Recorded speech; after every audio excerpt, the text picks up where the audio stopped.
Hi, good morning, everyone. Welcome back to the series of all about English. Bring or take down, take someone down a peg or two. Bring someone down a peg or two. அப்படின்னா ஒருத்தர் ரொம்ப திமிரா நடந்துக்கிறான், தனக்கு எல்லாம் தெரியும்னு. அப்படி இருக்கிறவனை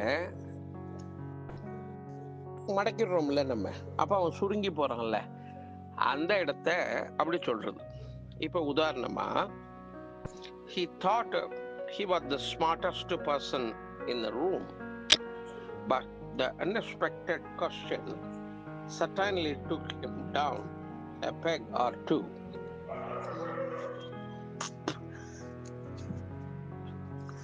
அவன் தான் அந்த ரூம்மேட்ஸ்ல பெரிய ஸ்மார்ட்டர், ரொம்ப திறமசாலி அப்படின்ற ஒரு நினைப்போட சுத்திட்டு இருந்தான்.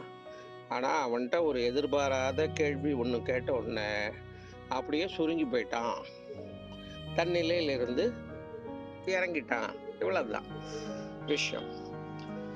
The unexpected question certainly took him down a peg or two. ஒரு படியோ ரெண்டு படியோ அவனை இறக்கிடுச்சு, சுருங்கி போயிட்டான் அப்படின்னு சொல்றோம்ல. அதுக்கு தான் இந்த இடியோமேட்டிக் எக்ஸ்பிரஷனை பயன்படுத்துவோம்.